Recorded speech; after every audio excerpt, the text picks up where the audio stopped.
Fractions are of 6 types. First is something which I call as proper fraction, which is like 3 by 7 where numerator is less than the denominator. Second is improper fraction, which is like 7 by 3 where numerator is greater than the denominator. Then you have mixed fraction, which is like 2 whole 1 by 3, which has got a integral value and a fractional value. Then you have something which is known as compound fraction, which is like 3 by 7 divided by 5 by 11, which is a fraction over a fraction. Then you have a complex fraction. Any weird looking fraction can be a complex fraction, like 2 plus 3 by 11 whole by 7 plus 11 by 23 plus 19 by 21. Ultimately, this is going to resolve into either a proper or an improper fraction. But any weird looking fraction is a complex fraction. And last but not the least is something which is known as cyclic fraction. Cyclic fraction is something like 2 plus 1 by 2 plus 1 by 2 plus 1 by 2 plus 1 by 2 plus up to infinity. It goes up. Can you tell me what will be this addition? 1. Any idea? Not possible. Not possible. Because it goes on to infinity. Yeah. So, We don't know where. what did I say? Infinity is possible. Something which is impossible is not infinity. It is possible. How do you get onto it is a different issue. If you remember, in our childhood we used to solve this. Something like x is equal to this. Can I say x is equal to 2 plus 1 by x? Yes, no. Because this is also something which is this. Because it goes up to infinity. Doesn't matter. So if you resolve this, do you not get x square minus 2x minus 1 is equal to 0? Which becomes a quadratic equation which we solve for x. X is equal to minus b plus minus under root b square minus 4ac upon 2a. Remember? Something of this nonsense we used to do. Nothing to worry, this is not a part of our syllabus. I just told you how to solve it in case. So this is a cyclic fraction. So that's it. This is what fraction is all about. Moving on further to fraction is something which is known as rational numbers. Rational numbers are numbers whose decimal representation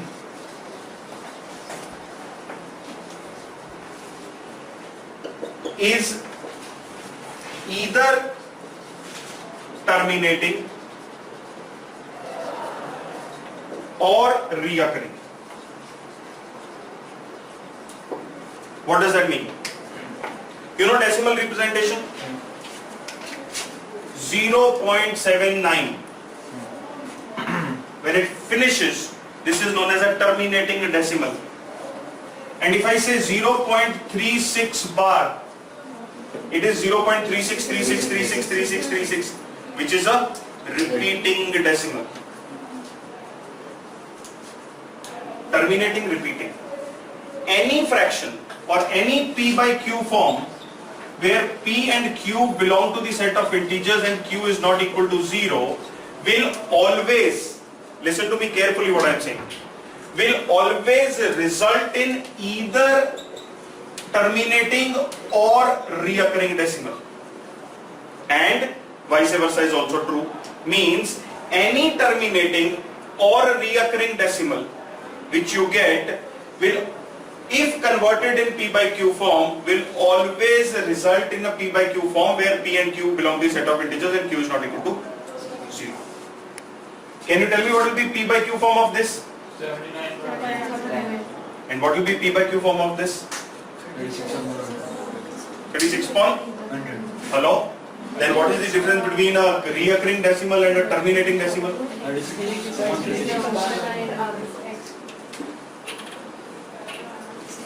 36 upon 36. 36.36 is 1.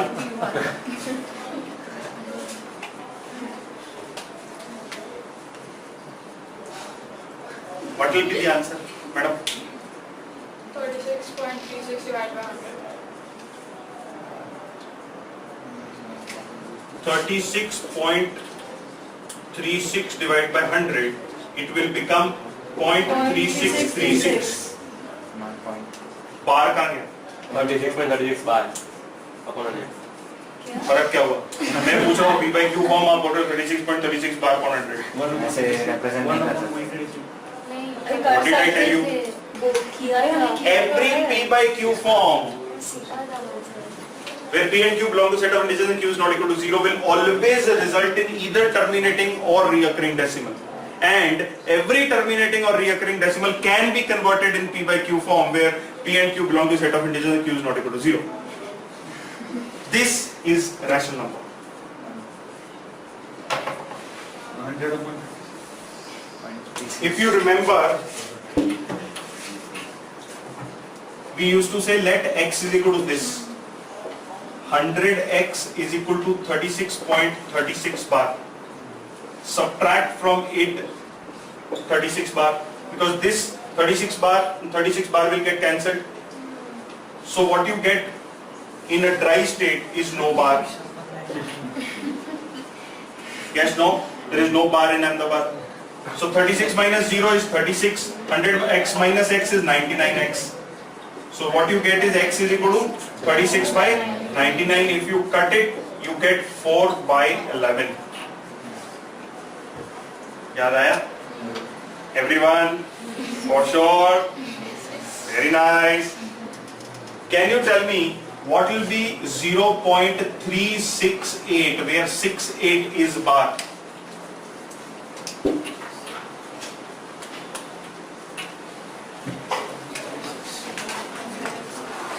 Let x is equal to this, 1000x is equal to 368.68 bar, 10x is equal to 3.68 bar, subtract bar bar, here bar, 8 minus 3, 5, 6 minus 0, 6, 3 minus 0, 3, 1000x minus x is 990x. So x is equal to 365 divided by 990, which can further be taken down to its lowest form. Are we together? Everyone? So, to convert a reoccurring decimal into P by Q form, what you do is,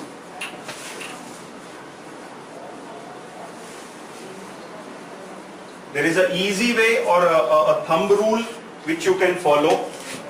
What you can say is, write the complete number once,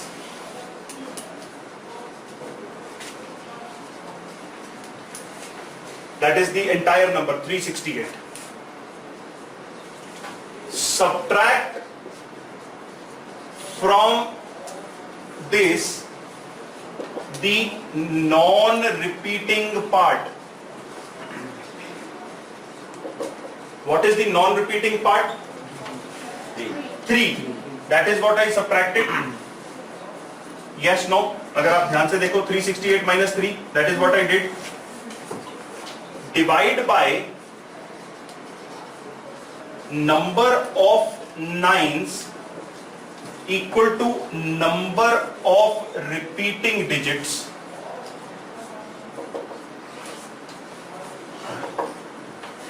followed by number of zeros equal to number of non-repeating digits. Are you getting what I am saying? I said simply write the complete number once, 368, subtract from this non-repeating part, that is the number 3, divide by number of nines equal to the equal to the repeating digits. कितने repeat हो रहे हैं digits? 2. So you divide it by 2 nines, followed by number of zeros equal to the non-repeating number of digits. How many are non-repeating? One. That's the answer. यही हुआ यहाँ पे भी. So if you know this thumb rule, you don't need to do this entire exercise. So, if the given to us was the number 3.68 bar, so then would have been. Sing. Write the complete number once. So it doesn't matter the non-repeating number is before the decimal No. or after.